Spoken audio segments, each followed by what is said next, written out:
మన ప్రభువు రక్షకుడైన యేసుక్రీస్తు వారి నామంలో అందరికీ వందనములు. అందరు ఎలా ఉన్నారు? టాపిక్లోకి వెళ్ళే ముందు ఎవరైనా మన ఛానల్ను కొత్తగా వాచ్ చేస్తున్నట్లయితే ఛానల్ను సబ్స్క్రైబ్ చేసుకోకపోతే సబ్స్క్రైబ్ చేసుకోవాలని రిక్వెస్ట్ చేస్తున్నాను. ఎందుకంటే ఇందులో చాలా టాపిక్స్ చెప్పడం జరిగింది. అలాగే తెలుగు రాని వారి కోసం అభిప్రాయర్లీ ఇంగ్లీష్ క్రిస్టియన్ మెసేజెస్ అనే యూట్యూబ్ ఛానల్ కూడా ఉంది. అవసరం అనుకున్న వాళ్ళు సబ్స్క్రైబ్ చేసుకోవచ్చు. దీనితో పాటు మీరు అడిగే ప్రశ్నలకు కూడా సమాధానం ఇవ్వడం జరుగుతుంది. అయితే ఇంతవరకు మనకు తెలిసిన టాపిక్సే కాకుండా సోషల్ మీడియాలో ఆల్రెడీ ఉన్నవి కాకుండా కొత్తవి ప్రశ్నిస్తే బాగుంటుంది. అప్పుడు కొత్త అంశాల మీద కూడా పరిశీలన చేయొచ్చు. ఎందుకంటే దేవుని వాక్యాన్ని మన జీవితాంతం ధ్యానించినా మనకు తెలియని ఎన్నో అంశాలు ఉంటాయి. నిజానికి దేవుని వాక్యాన్ని పూర్తిగా ధ్యానించడానికి మనకెవరికి మన జీవితకాలం సరిపోదు. ఉదాహరణకు ఒక వచనం తీసుకున్నా, ఒక అధ్యాయం తీసుకున్నా, ఒక పుస్తకం తీసుకున్నా, అందులో మనం గమనించకుండా సరిగ్గా పరిశీలించకుండా దాటేసినవి ఎన్నో వాక్యాలు ఉంటాయి. కాబట్టి ఎంతోమంది గొప్పవారు, దేవుని సేవకులు, సత్యాన్ని ప్రకటించేవారు ఎన్నో విషయాలు బైబిల్లో నుంచి పరిశీలించి బోధించారు. అలాంటి వారు ఆల్రెడీ చెప్పినవి కాకుండా ఇంతవరకు వాక్య పరిశీలన జరగని అంశాలు ప్రశ్నలుగా ఉంటే వాటిని అడగవచ్చు.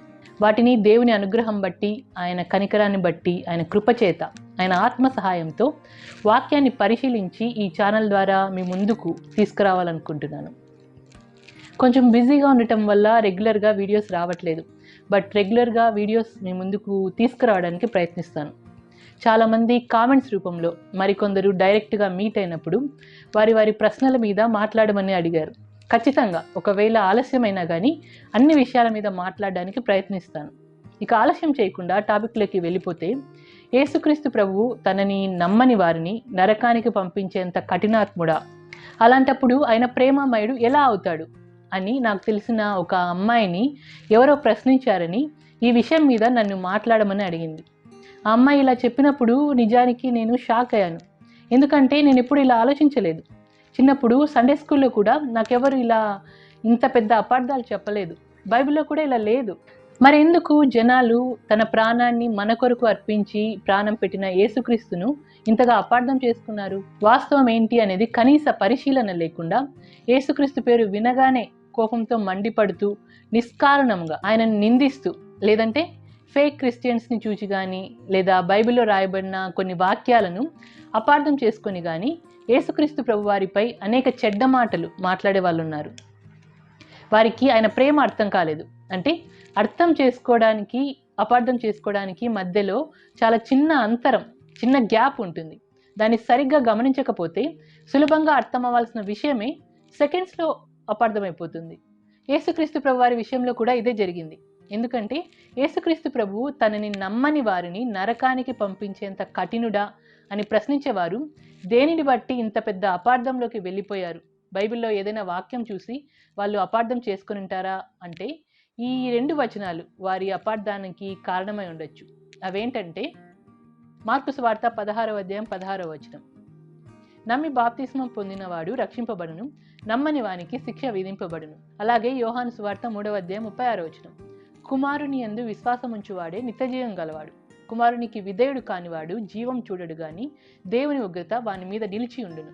ఇక్కడ నమ్మని వానికి శిక్ష విధింపబడును, కుమారునికి విధేయుడు కాని వాని మీద దేవుని ఉగ్రత నిలిచి ఉండును అనే ఈ 2 వాక్యాలు చాలా అంటే చాలా సులువుగా అపార్థమైపోయాయి. ఎంత సులువుగా అంటే వాక్యంలోకి లోతుగా వెళ్లే ముందు మీకు అర్థం అవ్వడానికి మాత్రమే ఒక చిన్న ఎగ్జాంపుల్ చెప్తాను. ఏదైనా వ్యాధి వచ్చిందనుకోండి, దానికి తగ్గ మెడిసిన్ వేసుకుంటేనే ఆ వ్యాధి నయం అవుతుంది. రోగం పోవాలంటే మందు ఖచ్చితంగా వేసుకోవాలి. వేసుకొని వారందరికీ ఖచ్చితంగా ప్రాణహాని కలుగుతుంది అని గవర్నమెంట్ నుంచి మనకు ఏదైనా ఒక ఆర్డర్ వచ్చిందనుకోండి, అంటే మందు వేసుకోకపోతే ఎటువంటి ప్రయోజనం లేదనే కదా. ఆ రోగాన్ని బాగు చేసే డాక్టర్ దగ్గరికి వెళ్ళకపోతే ప్రయోజనం ఉండదు. తర్వాత బాధపడినా నో యూజ్ అని చెప్పినప్పుడు, ఏంటి మెడిసిన్ ఇంత చెడ్డదా, తనను మృంగని వారందరూ చనిపోతారని చెప్తోంది, ఎందుకు డాక్టర్ అంతా కఠినాత్ముడు, చేదుగా ఉన్న మెడిసిన్ని తినమంటున్నాడు, మేము వెళ్ళాం అతని దగ్గరికి, మేము మెడిసిన్ మింగం, ఇలానే ఉంటాం అంటే ఏమైనా అర్థం ఉందా? మెడిసిన్ మంచిదా చెడ్డదా అంటే మెడిసిన్ అయితే మంచిదే, డాక్టర్ మనకు మేలు చేసేవాడే. అయితే మెడిసిన్ను, డాక్టర్ను అపార్థం చేసుకున్న వారే పెద్ద చెడును పొందుకోబోతున్నారని మనం అర్థం చేసుకోవాలి. మెడిసిన్ గురించి అవగాహన లేక మెడిసిన్ని తృణీకరించేవారు ఖచ్చితంగా ఆ మందు విలువ తెలియని అమాయకులే. అలాగే ప్రమాదవశాత్తు సముద్రంలో కొట్టుకొని పోతూ నీటిలో మునిగిపోతున్న వ్యక్తి తనను రక్షించడానికి వచ్చిన లైఫ్ గార్డ్ చేయి పట్టుకోకపోగా, నేను మునిగిపోవడానికి కారణం ఈ లైఫ్ గార్డే లేదా ఈ కోస్ట్ గార్డే, ఈ రెస్క్యూ స్విమ్మర్సే లేదా రెస్క్యూ టీం వల్లనే నేను నీటిలో మునిగిపోతున్నాను, రెస్క్యూ టీమే నన్ను నీటిలో ముంచింది, రెస్క్యూ టీమే చెడ్డది, అన్యాయం చేసేది అని మాట్లాడితే వినడానికి ఎంత కామెడీగా ఉంటుందో. ఇప్పుడు కూడా యేసుక్రీస్తు ప్రభువుని అపార్థం చేసుకొని ఆయనను అనవసరంగా నిందించే వారిని చూస్తే నాకేమనిపిస్తుందంటే, ఏమి తెలియని అమాయకులు, సత్యాన్ని సరిగ్గా పారదర్శక హృదయంతో పరిశోధించని అమాయకులు వీళ్ళు అని అనిపిస్తుంది. ఎందుకంటే ఇక్కడ నమ్మని వానికి శిక్ష విధింపబడును అనే మాటను సరిగ్గా పరిశీలించకుండా అపార్థం చేసుకున్నారు. నిజానికి శిక్ష అనేది యేసుక్రీస్తు ద్వారా వస్తుందా, లేక మన పాపం లేదా మన తప్పిదములను బట్టి వస్తుందా? మన తప్పిదములు, మన పాపం బట్టే మనకు శిక్ష అనేది వస్తుంది. ఈ శిక్ష నుంచి మనల్ని కాపాడడానికే యేసుక్రీస్తు ప్రభు ఈ లోకానికి వచ్చి మనకు రావలసిన శిక్షను తన మీద వేసుకొని మనకు రక్షణ ప్రసాదించి మనల్ని శిక్ష నుంచి తప్పించారు. ఆయన ద్వారానే శిక్ష నుంచి మనం తప్పించుకోగలం. పాపంనకు శిక్ష లేదా పాపం చేస్తే మనకు వచ్చే జీతం రెండవ మరణం అంటే నరకం. అది తప్పించుకోవడానికే క్రీస్తు మార్గంలో నడవాలి. ఆయన మార్గంలో నడవకపోతే మనకు మన పాపమును బట్టి రావాల్సిన శిక్ష మన మీద పడుతుంది. అందుకే నమ్మని వానికి శిక్ష విధింపబడును అనే మాటను మనం బైబిల్లో చూడగలం. శిక్ష నుంచి రక్షిస్తాను అని మన చేయి పట్టుకొని నడిపించేవాడైన యేసుక్రీస్తు ప్రభువుకు మన చేయి ఇవ్వకపోగా, ఆయన నమ్మకపోతే శిక్ష విధించేంత దుర్మార్గుడా, కఠినాత్ముడా అని నీతిమంతుడైన ఆయన మీద నిష్కారణముగా నిందలు వేసి మన అమాయకత్వంతో యేసుక్రీస్తు ప్రభువుని అపార్థం చేసుకోవడం అనేది చాలా బాధాకరం. చాలామంది అనుకుంటూ ఉంటారు కదా, మేం పాపలం ఏంటి, మేమేం పాపం చేశాం, ఈ క్రైస్తవులు ఎప్పుడు పాపం పాపం అంటుంటారు అని క్రైస్తవులను, ముఖ్యంగా క్రీస్తును అపార్థం చేసుకున్న వారు ఎందరో ఉన్నారు. నిజానికి దేవుని ఆజ్ఞను అతిక్రమించడమే పాపం. అంటే పరిశుద్ధంగా బ్రతకమని ఆయన మాటను నిర్లక్ష్య పెట్టడమే పాపం. సృష్టికర్తను సృష్టికర్తగా నమ్మకపోవడమే పాపం. మేలైనది చేయాలని తెలిసినా దాన్ని చేయకపోవడమే పాపం అని బైబిల్ సెలవిస్తోంది. నిజానికి పాపం అంటే బయట కనిపించేట్లు హత్య చేయడం, అన్యాయం చేయడం, దొంగతనం చేయడం, వ్యభిచారం చేయడం మాత్రమే కాదు. హత్య చేయాలని మనసులో తలుస్తాం కదా, అది పాపం. మనసులో ఆలోచించడం, మోహపు చూపు చూడటం కూడా పాపమే. చంపాలనుకునేంత కోపం, అసూయతో ఎదుటివారి పతనాన్ని కోరుకునే మనస్సు, శత్రువు పడిపోయినప్పుడు వానికి సంభవించిన ఆ చెడును చూసి సంతోషించడం, పోటీతత్వం అని భ్రమపడుతూ అసూయతో ఇతరుల్ని తొక్కేయాలనే ఆలోచనలు, ఎదుటివారు ఎదుగుతుంటే చూసి ఓర్వలేకపోవడం, పొరుగువారికి ఏదైనా జరగరాని జరిగిందనుకోండి అప్పుడు మనసులో సంతోషించడం, మన వరకు మనం బాగుంటే చాలనుకునే స్వార్థం, పక్కనోడికి ఏమైతే నాకేంటి, నేను బాగున్నాను కదా, అలాంటి వారిని నేను ఎందుకు పట్టించుకోవాలి అని అనుకోవడం, సోషల్ రెస్పాన్సిబిలిటీ లేకపోవడం, దురాశ, అహము, గర్వము, అన్యాయం, సహాయం చేయగల సామర్థ్యం ఉండి కూడా పేదవారిని, అవసరంలో ఉన్నవారిని ఆదుకోలేని మనస్సు, దయ, జాలి అంటే అస్సలు తెలియని కఠిన హృదయం, తప్పని తెలిసినా చూడకూడదని తెలిసినా పాపం మానలేని, పాపం చూడలేని కన్నులు, బయటికి అనకపోయినా మనసులో శాపనార్థాలు, బూతులు, విషపు చూపులు, ఇలా చెప్పుకుంటూ పోతే బయటికి కనిపించని పాపాలు ఎన్నో ఉన్నాయి. అవును, ఇవన్నీ పాపాలే. వాటికి క్రియారూపం రానంత వరకు ఇవి ఎవరికి కనిపించవు, ఒక దేవునికి తప్ప.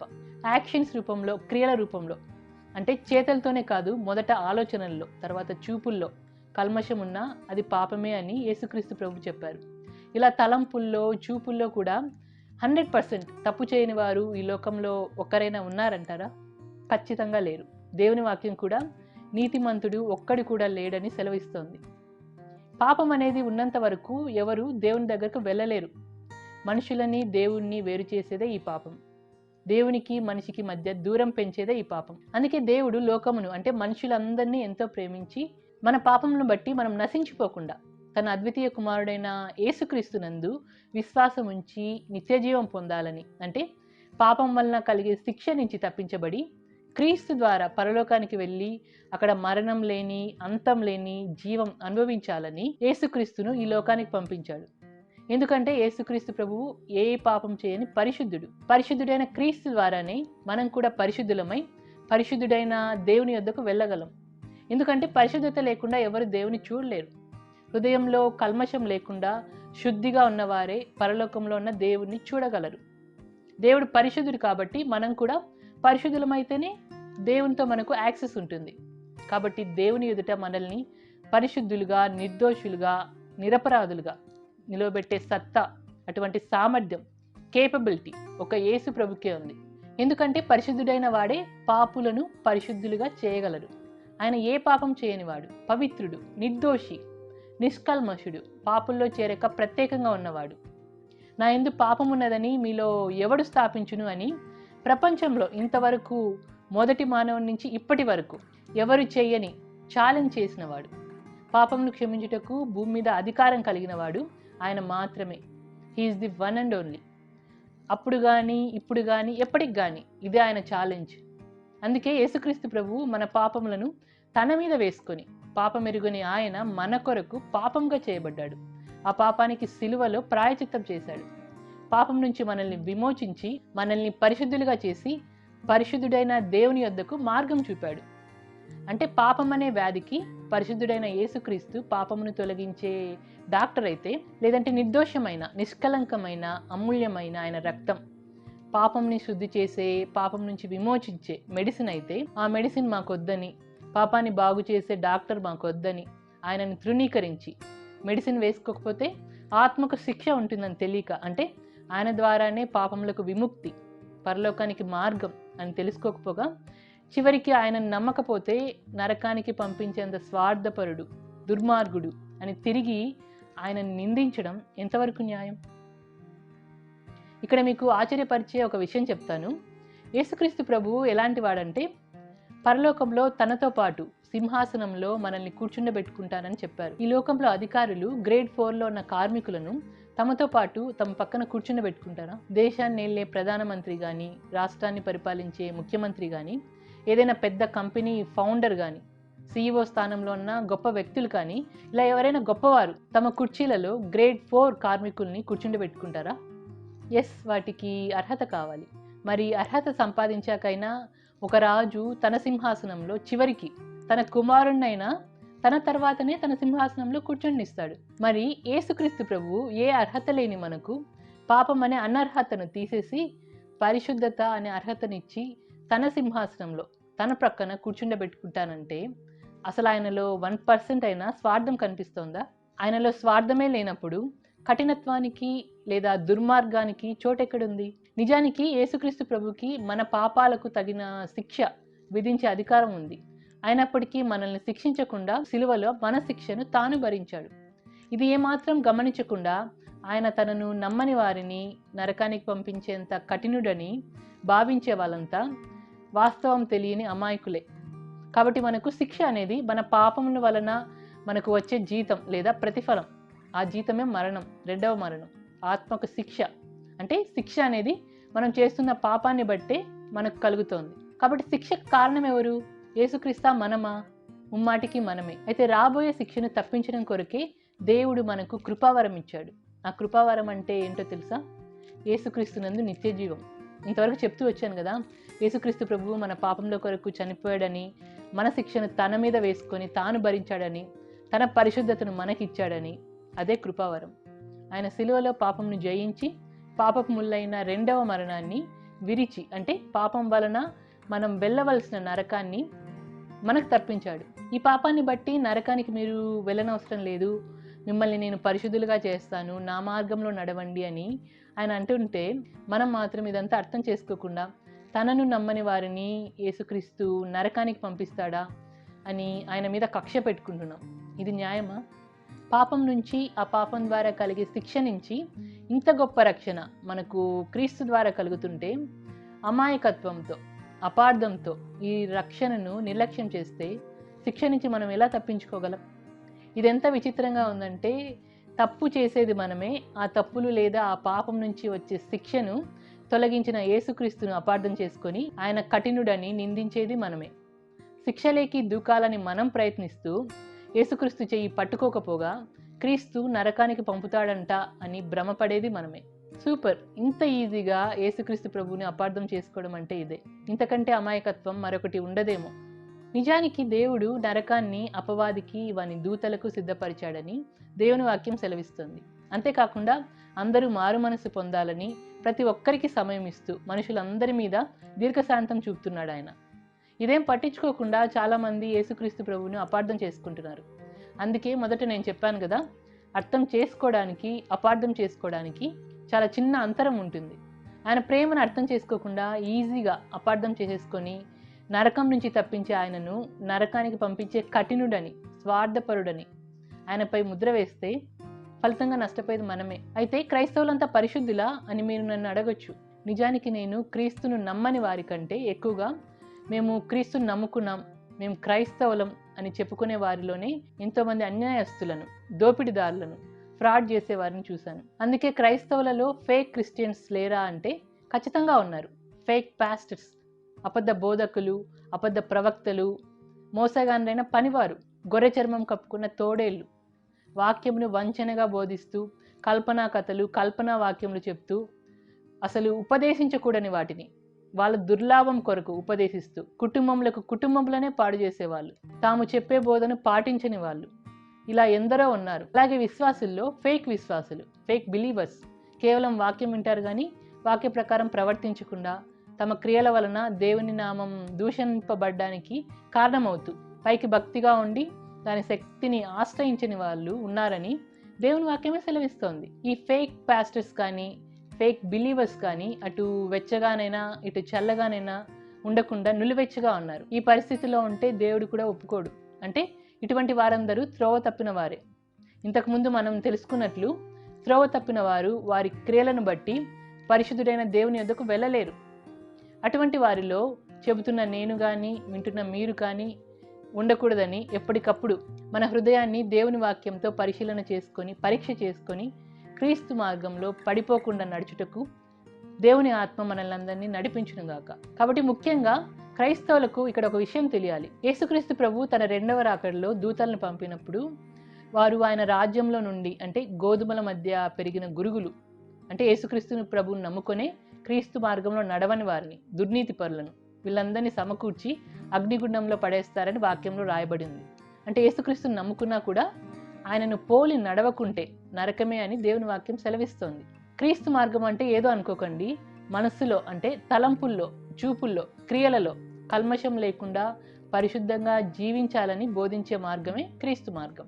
అందుకే దీనిని పరిశుద్ధుడైన దేవుని యొద్దకు నడిపే మార్గం అని చెప్పొచ్చు. క్రీస్తు మార్గంలో నడుస్తున్నామని చెప్పుకుంటూనే కల్మషంతో నిండిపోయిన వారు తమ కల్మషాన్ని బట్టి, తమ పాపమును బట్టి శిక్షను ఖచ్చితంగా పొందుకుంటారు. కాబట్టి క్రీస్తు తనకు తాను ఎవరిని నరకంలో వేయడు కానీ పాపం మనిషిని దేవునికి దూరం చేయడం వల్ల, లేదా పాపాన్ని తొలగించి పరిశుద్ధులుగా మార్చే యేసుక్రీస్తును వెంబడించకపోవడం వల్ల పాపానికి తగ్గ శిక్ష అపవాది వాని దూతలతో పాటు మనం కూడా పొందాల్సి వస్తుంది. మరి ఆత్మను దేహమును నరకంలో నశింపజేయగల వానికి మిక్కిలి భయపడుడి అని బైబిల్లో రాయబడి ఉంది కదా. మరి క్రీస్తు ఎవరిని నరకానికి పంపించకపోతే ఇలా ఎందుకు రాయబడింది? అందుకే మరోసారి చెప్తున్నాను, దేవుడు మన ఆత్మను దేహమును నరకంలో ఎప్పుడు నశింపజేస్తాడు? పాపం చేసినప్పుడే కదా. 3 లోకాలు యేసుక్రీస్తు ప్రభు వారి ఆధీనంలోనే ఉంటాయి. కాబట్టి పాపం చేసే వారిని శిక్షించే హక్కు కూడా యేసుక్రీస్తు ప్రభు వారికి ఉంది. తప్పు చేసిన వారికి ఈ లోకంలో అత్యున్నత న్యాయస్థానం సుప్రీంకోర్టులో న్యాయమూర్తి శిక్ష వేయడా? ఈ లోకంలోనే తప్పు చేసిన మనుషులే శిక్షిస్తుంటే దుర్మార్గులను, అన్యాయం చేసేవారిని దేవుడు శిక్షించడంలో న్యాయం లేదా? నీతి న్యాయములు దేవుని సింహాసనానికి ఆధారం.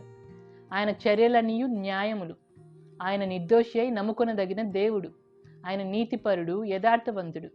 అందరి అంతరింద్రియములను, హృదయములను పరీక్షించే దేవునికి తెలీదా ఎవరెలాంటి వారో? మనసులో ఉన్నది చూచేవాడు, మనకు తలంపు పుట్టకముందే దాన్ని ఎరిగినవాడు, మాట మన నోటి వెంట రాకముందే ఆ మాట ఏంటో, అందులో ఎంత న్యాయం ఉందో, ఎంత పాపం ఉందో చెప్పగలిగిన వాడు దేవుడు మాత్రమే. న్యాయం అనేది కొలనూలుగా, నీతిని మట్టపు గుండుగా ఉండాలని మనుషులకు నేర్పించువాడు. దొంగత్రాసు దేవునికి హేయం. నీతిని బట్టి, యథార్థతను బట్టి లోకమునకు తీర్పు తీర్చువాడు ఆయన. అటువంటి దేవుడు తన కుమారుడైన యేసుక్రీస్తును ఈ లోకానికి పంపించాడు. యేసుక్రీస్తు ప్రభు మన శిక్షను తాను పొంది మనల్ని తలంపుల్లో, చూపుల్లో, క్రియలలో పరిశుద్ధులుగా జీవించమన్నాడు. ఇప్పటికీ అన్యాయం చేస్తూ బ్రతికే వారికి శిక్ష పడద్దా? శిక్ష అనేది యేసుక్రీస్తును నమ్మనందుకు కాదు, పాపపు తలంపులు, పాపపు చూపులు, పాపపు క్రియలు చేసినందుకే. ఒక మాటలో చెప్పాలంటే పాపమును విడిచిపెట్టకపోయినందుకే శిక్ష. క్రీస్తు రెండవ రాకడలో జరిగేది ఇదే. రక్షించేవాడే శిక్షిస్తున్నాడు అంటే అర్థం అది పాపం వలన కలిగే ప్రతిఫలం. శిక్ష అనేది యేసుక్రీస్తుని నమ్మనందుకు కాదు అని అన్నాను కదా. మరి క్రీస్తు మార్గంలో నడవకపోయినా పర్లేదా అంటే, ఎవరైనా పరిశుద్ధుడైన యేసుక్రీస్తు ద్వారా కాకుండా, ఆయన మీద ఆధారపడకుండా మేము పరిశుద్ధులుగా జీవించి శిక్షను తప్పించుకుంటాం. మేము నడిచే మార్గం 100% పరిశుద్ధమైనది అంటే ఓకే, ఎవరిష్టం వారిది. ఎందుకంటే యేసుక్రీస్తు ప్రభువు నీతిమంతుల కొరకు రాలేదు. ఈ మాట స్వయంగా యేసుక్రీస్తు ప్రభు వారే చెప్పారు. అనీతిమంతులను నీతిమంతులుగా మార్చడానికి ఆయన ఈ లోకానికి వచ్చాడు. ఆరోగ్యం గలవారు డాక్టర్ దగ్గరికి వెళ్లాల్సిన అవసరం లేదు కదా. వ్యాధితో బాధపడే వారికి డాక్టర్ అవసరం. మేము ఆరోగ్యం గలవారము, మేము మా తలంపుల్లో అంటే మనస్సులో 1% కూడా పాపం చేయలేదు. అన్యాయం, అసూయ, స్వార్థం, దుర్మార్గత అనేవి మా మనస్సులో, చూపుల్లో కూడా లేదు. మేము చాలా మంచివారం. మేము ఎదుటివారు బాగుండాలని కోరుకోవడమే కాదు, శత్రువులను సైతం మేము ప్రేమిస్తాం. నీతి, న్యాయం, ప్రేమ, మంచితనం, ఆశా నిగ్రహం అనే వాటిలో మాకు 100కు 100 మార్కులు వస్తాయి. కనీసం సోషల్ మీడియాలో కూడా మేము ఎప్పుడూ బ్యాడ్ కామెంట్స్ చేయలేదు. బూత్ మాటలు మాకు అసహ్యం. వ్యంగ్యమైన మాటలతో ఇతరుల్ని మేము ఎప్పుడు బాధపెట్టలేదు. డబుల్ మీనింగ్ డైలాగ్స్ మాకు తెలీదు. పోకిరి మాటలు, సరసోక్తులు మా నాలుకకు ఎప్పటి నుంచో నిషిద్ధం. 0.0001% కూడా కల్మషం అనేది మా హృదయంలో లేదు, చూపుల్లో లేదు, క్రియల్లో లేదు అనే నీతిమంతులు ఒకవేళ ఈ భూమి మీద ఉంటే వారికి ఖచ్చితంగా యేసుక్రీస్తు ప్రభు అవసరం లేదు. మేము పుట్టినప్పటి నుంచి ఇంతవరకు మా ద్వారా ఏ ఒక్కరు కూడా బాధపడలేదు, చివరికి చెడ్డ మాటలు అనేవి కూడా మా నోటి వెంట రాలేదు అని ధైర్యంగా గుండె మీద చేయి వేసుకొని చెప్పగలిగితే సంతోషం. మీకు నిజంగా యేసుక్రీస్తు ప్రభు అవసరం లేదు, ఆయనను నమ్మాల్సిన పని అస్సలు లేదు. అయితే అటువంటి వారు ఈ భూలోకంలో ఉన్నారంటారా? ఏమో, ఈ మాటలు వింటున్న మీరే చెప్పాలి. నీతిమంతుడు ఒక్కడి కూడా లేడని బైబిల్ సెలవిస్తోంది. మరి ఎవరి మనస్సును వారు పరిశీలించుకుంటే సరిపోతుంది. అయితే మన హృదయం, మన అంతరింద్రియములు దేవునికి తెలుసు. మనకు తలంపు పుట్టకముందే ఆ తలంపు ఏంటో కూడా ఆయనకు తెలుసు. దేవుణ్ణి అయితే ఎవ్వరూ మోసం చేయలేరు కదా. అయినప్పటికీ లేదు, మేము 100% నీతిమంతులము అంటే క్రీస్తు వద్దకు రాకండి, యేసుక్రీస్తుని నమ్ముకోకండి, ఆయన మార్గంలో నడవకండి. అయితే పరిశుద్ధంగా బ్రతికి నలుగురికి ఆదర్శప్రాయంగా జీవించండి. ఎదుటి మనిషికి మేలు చేయండి. చివరికి ఆలోచనలో కూడా అసూయ, స్వార్థం, కక్ష, గర్వం ఇలాంటివి అస్సలు రానివ్వకండి. చేతనైతే ఇలాగ బ్రతకండి చాలు. అప్పుడు మీకు యేసుక్రీస్తు ప్రభు అస్సలు అవసరం లేదు. అంతే తప్ప ఏదో యేసుక్రీస్తు ప్రభు శరీర రూపంలో ఈ భూమి మీద లేడని ఆయన మీద నిందలు వేయడానికి ఎవరికి ఏమాత్రం హక్కు లేదు. మన ఇండియన్ గవర్నమెంట్ కూడా ఇతరులు అనుసరిస్తున్న నమ్మకాన్ని, వారి దేవుని దూషించినా ఒప్పుకోదు. ఐపీసీ సెక్షన్ 295A ప్రకారం ఇలా చేయడం నేరం. కాబట్టి యేసుక్రీస్తు ప్రభువారు పాపం చేసిన మనుష్యులు ఆ పాపం వలన నరకానికి వెళ్ళకూడదని తండ్రి మాట ప్రకారం ఈ లోకానికి వచ్చి తన ప్రాణం పెట్టి తిరిగి లేచి పరలోకానికి వెళ్ళి అక్కడికి మార్గం చూపాడు. అంతే తప్ప తనను నమ్మకపోతే నరకానికి పంపించడానికి యేసుక్రీస్తు ప్రభు ఈ లోకానికి రాలేదు. పాపం అనే ఆత్మీయ రోగానికి ఆయన ఆత్మీయ వైద్యుడు. ఆ వైద్యుని దగ్గరకు రావడం, రాకపోవడం లేదా ఆయనను అపార్థం చేసుకోవడం, అర్థం చేసుకోవడం అనేది పూర్తిగా మన ఇష్టం. ఎందుకంటే దేవుడే మనకు ఏది నిర్ణయించుకోవాలో అనే స్వాతంత్రం ఇచ్చాడు. అయితే పాపం చేసి పాపానికి బానిసలమైతే మన పైన పాపం పెత్తనం చేస్తుంది, అధికారం వహిస్తుంది. అప్పుడు పాపులు పరిశుద్ధుడైన దేవుణ్ణి ఎలా చూడగలరు? పాపం దేవునికి అసహ్యం. ఈ లోకంలో ప్రైమ్ మినిస్టర్ దగ్గరికి వెళ్ళి పిఎం గారితో మాట్లాడాలి అంటే కనీసం కొంతైనా ప్రిపరేషన్ అనేది ఉండాలి. కరడు గట్టిన నేరస్తులను పిఎం తన ఛాంబర్లోనికి రాణిస్తాడా? ఏదైనా విషయం గురించి రిక్వెస్ట్ చేసుకోవడానికి సీఎం గారు చాలా సులభంగా పర్మిషన్ ఇస్తారా? లేదు కదా. మరి ఈ లోకంలోనే ఇన్ని రూల్స్ అండ్ రెగ్యులేషన్స్ ఉంటే దేవుని దగ్గరికి అంత సులువుగా వెళ్ళిపోతామా? ఆయన చూడడానికి, ఆయన ఉన్న లోకానికి వెళ్ళడానికి మనకు ప్రిపరేషన్ అనేది వద్దా? అర్హత వద్దా? ఆ అర్హత అంటే పరిశుద్ధత, నిర్దోషత్వం. వాటిని నేను ఇస్తాను, నా మార్గంలో నడవండి అని యేసుక్రీస్తు ప్రభువారు అంటున్నారు. అలాగే అన్యాయం కానీ, అవినీతి కానీ, హత్య కానీ చేసిన వారిని ఈ లోకంలో మనుషుల్ని ఎలాగైతే శిక్షిస్తారో అలాగే పాపం చేసిన వారిని యేసుక్రీస్తు ప్రభు శిక్షించడంలో న్యాయం లేదా? మళ్ళీ చెప్తున్నాను, శిక్ష అనేది కేవలం ఆయనను నమ్మనందుకు కాదు, పాపం చేసినందుకే. నమ్మని వానికి శిక్ష విధింపబడును అంటే క్రీస్తు రక్తంలో తమ పాపం కడుక్కొనందుకు శిక్ష. ఆత్మరోగమైన పాపం నుంచి పాపానికి వైద్యమైన పరిశుద్ధతలోనికి రానందుకు శిక్ష. నమ్మని వానికి శిక్ష మీన్స్ పాపం నుంచి బయటకు రాకపోతే, పరిశుద్ధులు అవ్వకపోతే శిక్ష. ఒకవేళ యేసుక్రీస్తు లేకుండా మేము పాపం నుంచి బయటకు వచ్చాము, మా పాపములు శుద్ధి అయ్యాయి, లేదంటే అసలు మేము ఏ పాపం చేయలేదు, ఏ రూపంలో ఎటువంటి పాపం చేయలేదు, మా తలంపుల్లో కానీ చూపుల్లో కానీ కల్మషం లేదు అని ఒకవేళ మీరు అంటే మంచిది, మీకు శిక్ష లేదు. కాబట్టి పాపం నుంచి బయటకు వచ్చి పరిశుద్ధంగా జీవించడమే ముఖ్యమైనది. మేము పరిశుద్ధంగా యేసుప్రభు లేకుండా మేము బ్రతకగలము, మేము జీవించగలము అంటే శిక్ష అనేది అసలు వచ్చే ప్రసక్తే లేదు. మళ్ళీ చెప్తున్నాను, శిక్ష అనేది కేవలం ఆయనను నమ్మనందుకు కాదు, పాపం చేసినందుకు. నమ్మని వానికి శిక్ష విధింపబడును అంటే క్రీస్తు రక్తంలో తమ పాపంను కడుక్కోనందుకు శిక్ష. ఆత్మరోగమైన పాపం నుంచి, పాపానికి వైద్యమైన పరిశుద్ధతలోనికి రానందుకు శిక్ష. నమ్మని వానికి శిక్ష మీన్స్ పాపం నుంచి బయటకు రాకపోతే, పరిశుద్ధులు అవ్వకపోతే శిక్ష.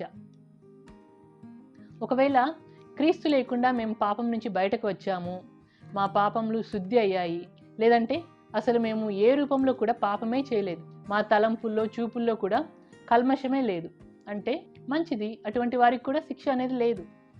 కాబట్టి ఈ విషయం మీద మీకు సరైన అవగాహన వచ్చిందనుకుంటున్నాను. క్రీస్తు మీద కక్షతో ఇప్పటికీ ఆయనను అపార్థం చేసుకుంటే తనకి ఎవరు ఏం చేయలేరు. యేసుక్రీస్తుని నిందించేవారు ఆయన పేరు వింటేనే మండిపడుతూ ఉంటారు.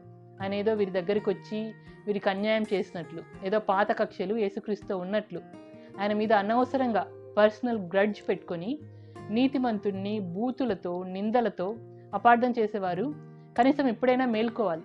ఈజీగా క్రీస్తును అపార్థం చేసుకున్నవారు క్రీస్తు ప్రేమను తెలుసుకొని ఆ అపార్థాల నుంచి బయటకు రావాలని నా వంతు ప్రయత్నం నేను చేశాను. ఇక అర్థం చేసుకోవడం, అపార్థం చేసుకోవడం అనేది మీ ఇష్టం. అయితే మీకు వాస్తవం ఏంటో అర్థమైందని అనుకుంటున్నాను. వచ్చే వీడియోలో మరొక అంశంతో కలుసుకుందాం. అందరికీ వందనములు.